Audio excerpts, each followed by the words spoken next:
Welcome to the Silver Screen Guide podcast. Join Corbin and Alan, along with guest hosts, as they bring their love for the cinema to discuss films from every genre and decade. Learn about the history of the film, little-known facts, and insightful explorations while they enjoy discussing your favorite film. The curtain is rising and your podcast is starting, so sit back, relax, and enjoy your guide to the silver screen. Welcome, listeners, to the first installment in my Matrix movie review series. Today I am reviewing The Matrix. This is your host, Corbin, and if you did not see the guide last week, your guide to The Matrix, that is the first link in the description below. You're going to want to go back and listen to that, because that will give you all the background information you need to know on how The Matrix film came to be. This little kind of chance idea turned into what is now a cultural phenomenon, and of course I'm going to be reviewing all three theatrically released films leading up to The Matrix Resurrections releasing here at the end of the month. And I will also be doing a bonus review for the Animatrix. I think a lot of people forget about there's somewhat of a fourth film already out there. It is streaming on HBO Max. You can pick it up on Blu-ray or digital. Not sure many people saw that one. It's kind of a conglomeration of many short films. I've already seen it, but I'm curious to revisit it. We'll be talking about that here in the coming weeks. And no matter where you're at, make sure to click subscribe, leave us 5 stars. That really does help the podcast get boosted in the rankings. It helps other people find us. There is a curated list of episodes below we think you'll like to listen to after this one. Especially, we've done some reviews that directly inspired The Matrix. You're not going to want to miss out on those reviews linked below. Timestamps if you want to jump around throughout. Of course, tons of great links down in the show notes as well. Well, back in the day when The Matrix came out, I was just over 4 years old when it was theatrically released. Clearly, I didn't see it in theaters. I was far too young. I didn't see it for many, many years. It was just one of those movies I was very enamored with. I even created a poster in Microsoft Publisher called The Matrix Revised. I created a poster for a Matrix film that would never be. That was a lot of fun to play around and create my own film, The Matrix Revised. But nevertheless, I ultimately did end up watching all 3 films in a row with my dad when I got the 3-film Blu-ray collection for Christmas a number of years ago. I saw The Matrix for the first time, and of course, I was blown away. But back in 1999, let's say I'm old enough, let's say I'm a late teen, early 20s, old enough to go see an R-rated movie. Would the trailer get me into theaters opening weekend? It's an absolute yes. This trailer is incredibly exciting. The visuals look like something on a scale I haven't quite seen before. The only problem I have with the trailer is it really does just look like a demo reel to get audiences into the theaters. It's way too much of just purely action scenes cut together. So the trailer's not great, but I will say it's exciting enough to get me into theaters. Clearly, it didn't get enough audiences into theaters that opening weekend. Eventually, word of mouth spread. Go back and listen to your Guide to the Matrix to find out why. But nevertheless, yeah, I'm in. All right, listeners, if you have not seen The Matrix, first of all, where have you been? But nevertheless, it is streaming on HBO Max right now. It is available on Blu-ray, on 4K, on digital. It's very, very easy to get your hands on this film. It is one of the best-selling home media pieces of film of all time. So go check this out. If you have not seen The Matrix, do yourself a favor. Yeah, just go check it out, because I'm going to be spoiling some stuff here. So if you haven't seen it, you're going to get spoiled here in just a little bit. But once you see it, come back and click play, and we'll be ready to talk about it. So right off the bat, let's just get this out of the way. Let's talk about the themes in the Matrix films, and more broadly in the Matrix trilogy. We'll be talking about those, how these, philosophical and religious themes influence the trilogy as a whole when we get to each review. There is a great article by Brian Godawa, who dissected all the philosophical elements, all the religious elements, far more than I'm going to here in my review. I'm going to link to his review and dissection of the films below. I think it's worth checking out because there is a lot a lot in here. One of the first things we see right off the bat is Neo opens up a book, or should I say Thomas Anderson opens up a book about nihilism. Yes, nihilism, the Matrix, the futility of life, which of course is something that the Wachowski brothers at the time had to deal with growing up. I know one of them was very suicidal, very much what's the point of life, and that stuff they were pondering in their tiny cramped apartment. And ultimately, that's where this idea for the Matrix came from. Another big point in this is Christianity. Neo is the Messiah, the one. I know there are other religions that talk about messianic figures as well, but this one, Neo is an anagram for one. There is a lot of talk about Christianity here too, a lot of talk about reincarnation-esque concepts, the first to be free, and they talk about another life, how there was this original kind of Messiah and he would come again, reincarnated in another body to free them once and for all. Morpheus believes that is Neo. One of my favorite things this movie lands on is free will. It talks about the choice between fate and, predestination. Will you have it that way? Yeah, predestination and free will. This movie lands on the side of free will. They do not have a fate, because we have faith. We have faith.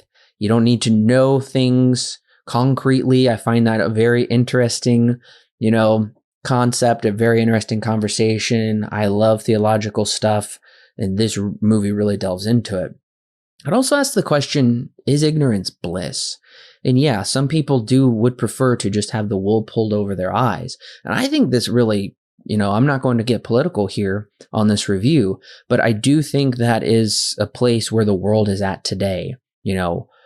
Are we just comfortably numb living in this world that is, may be off track in many different ways, but as long as we can just kind of hunker down and move along, will we be fine with that? I think this is a movie that we definitely should revisit for our time. It also draws a lot of literary allusions, mainly to Alice in Wonderland or Alice Through the Looking Glass. Also, Sleeping Beauty. It's kind of a reverse Sleeping Beauty there at the end when it's Trinity's kiss that seemingly brings Neo back to life. Now, getting into the action, the opening is pulse pounding. It is a great way to set up the mystery of the film. Who are these people? Why are they being chased? Who are they watching? These characters are just iconic. Keanu Reeves as Neo, Morpheus, Lawrence Fishburne, even Hugo Weaving as the villain here. I mean, Carrie-Anne Moss, these characters are just so iconic. Their design with their black sunglasses, they're all dressed in black. It's wonderful production design. I'm kind of disappointed there's no really costume design or production design. Yeah, even score. I'm going to say even score, maybe Oscar nods as well, because for the time, this movie is very mature. Alan and I have reviewed a number of films from the early 2000s, around the 90s as well. Those movies, even late 2000s, are incredibly video game-esque. They're really just trying to be like an Xbox video game. And I know Xbox was coming out around this time, and I think a lot of video game developers took some inspiration here from The Matrix with their video game designs, but nevertheless, this film does show some incredible maturity by not going into more of those cheesy tropes or just less cinematic, more video game-esque stuff that really doesn't stand the test of time anymore. The Wachowskis also do some really incredible world building within, under 2.5 hours. It's kind of a fascinating dichotomy they present using a drug, a pill, to see the real world. Most people would think that you would want to get off some kind of medication in order to see the real world, but other people need medication in order to be, grounded back into reality. So I think there are a lot of relatable concepts in this film. What is real? What is not? What are we not being told? What is being withheld from us? These are questions that, we shouldn't just be suspicious of, but just in general, as the meaning of life, the question of life, why are we here? What is our purpose? people will want to help us and others won't want to help us. And the movie explores a lot of that as well. It also questions whether Neo is the one. This is something we explored in our review of Dune. I think that is a great question to explore. That is something we have to wrestle with. I think a lot of religions have to wrestle with that, particularly Christianity. Jesus would often ask, who do people say that I am? And it took a long time for his disciples to believe. Ultimately, some people never believed, even to this day. And I think that's where the Matrix is landing here, is you can't really be told. You have to believe. You have to have faith. Some of my favorite scenes in the movie are more so based towards the end. The escape through the walls is incredibly exciting. I think the most memorable scene for most people is when they go into the building and they have the huge shoot 'em up action scene to save Morpheus. But my favorite scene in the whole movie is Neo's resurrection. I have revisited it many times. Neo is dead. He rises up. He has this like almost beatific vision where he can just see reality for what it is. He sees it all as the Matrix, and everything has just become too simple, too easy. He has this perfect sight where he can overcome anything. It's, oh man, it just gives me chills. It's incredible where he just stops the bullets. And I think that's what Morpheus is saying, is someday you won't have to dodge bullets. You can just overcome them. And of course, the ending is fist pumping. I gotta say, if I was in the theater, I would have been clapping. I would have been cheering. This movie is just why we go to the movies. It's incredibly exciting. Some of the technical aspects I don't want to miss out on talking about. Color and cinematography. A lot of the design I felt like had some very H.R. Giger-esque stuff going on, especially when Neo's waking up from his gelatinous, sarcophagus thing. It's really gross. Of course, there's some amazing stunt fighting here. I think that really did kind of bring some new stuff to American audiences. I mean, this kind of stuff had been going on with Hong Kong cinema, but seeing it translated in a big Warner Brothers movie, I think was very exciting. So yeah, going back to the cinematography and the coloring of this film, it is very dark. How I wish I could have seen this on 4K. I heard it's one of the best HDR films out there. It's native 4K. Someday I will, when I have a proper setup to properly see all of its, low light 4K glory. Nevertheless, this movie is just a visual treat to look at. Not entirely original. That'll come in with my recommend sections here towards the end of the podcast. My only real disappointment with this movie is because it has to world build / explain so much, it's a little long in the tooth, particularly in the second act where there's not a lot of action.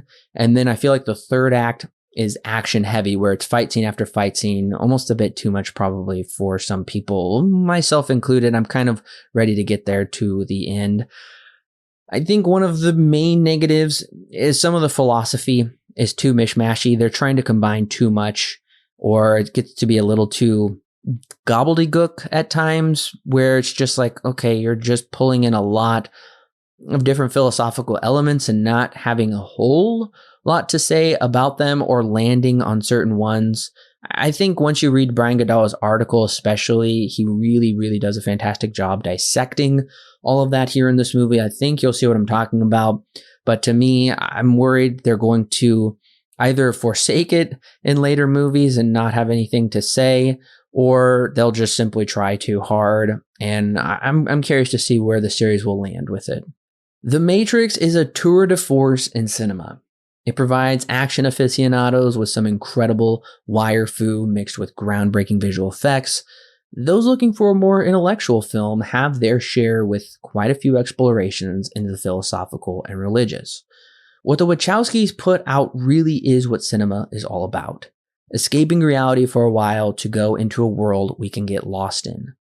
The brilliant part is that the story turns that idea on its head. While I don't think it's the 16th greatest film of all time, I do think it is and will stand the test of time as one of the greats of the 21st century. It really is a joy to revisit this film because it is so engrossing. The Matrix receives 8 stars out of 10 with a strong recommend. So as I've already mentioned, I do own the trilogy on Blu-ray. Of course, this is a pickup. I'm going to be picking it up again in the future. Physical media, 4K. Oh, I want that. Oh, I want it. And it's been coming down in price. It's been fairly expensive lately. So my other film recommendations you check out after watching The Matrix. I think this one is a big duh, but I know a lot of people probably haven't seen this one. It's just not as famous. Alex Proyas's Dark City. In fact, some of the rooftop sets from the opening of the film are leftover sets from Dark City. A lot of the visual cues and even some of the costuming, I would say, is pulled from Dark City, which is very interesting. Also, Ghost in the Shell. Alan and I have reviewed that one.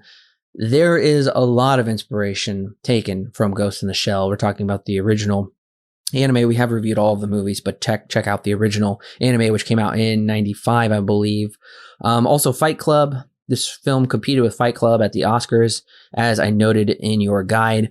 Nevertheless, there is a lot, of Fight Club has some, nihilistic cynicism to it, but just kind of taking down the system. There's a lot to it as well.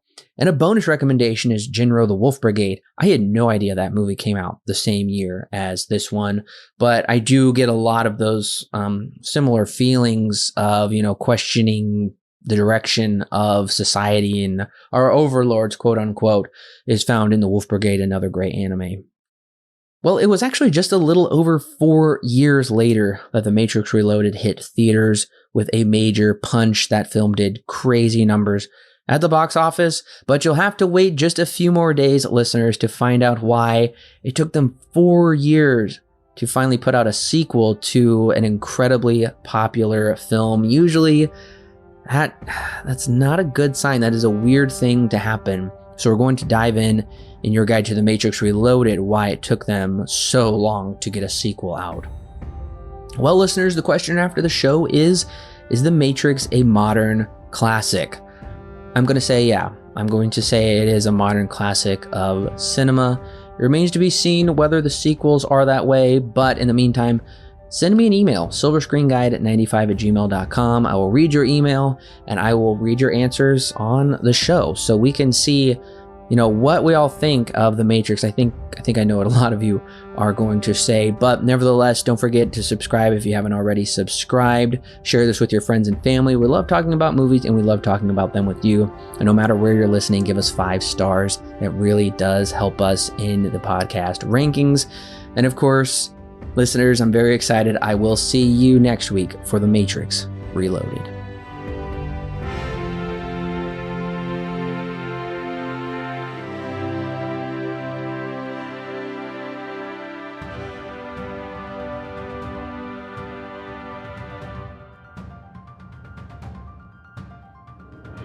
Hey listeners, it's Corbin. Don't forget to check out the exciting links in the description below that will connect you with more great movie reviews for your listening pleasure, and our YouTube, Facebook, and Twitter page, and of course our official website where you can read great articles and sign up for our free weekly newsletter.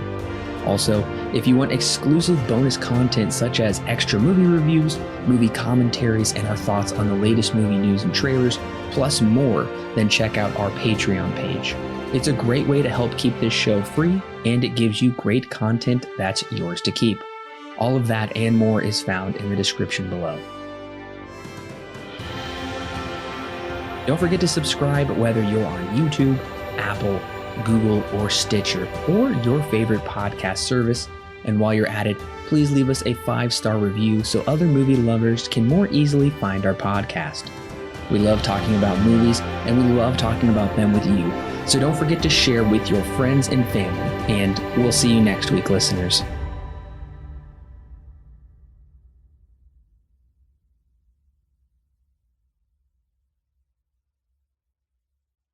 The Silver Screen Guide podcast is edited and produced by Alan and Corbin. Intro and outro music is created by Thomas Rankin. The thoughts and opinions herein expressed are those of the individual and do not necessarily represent those held by Silver Screen Guide. Silver Screen Guide is not affiliated with any company or individual involved with the creation of this movie or TV show. No portion of the podcast may be used without express written permission from Silver Screen Guide.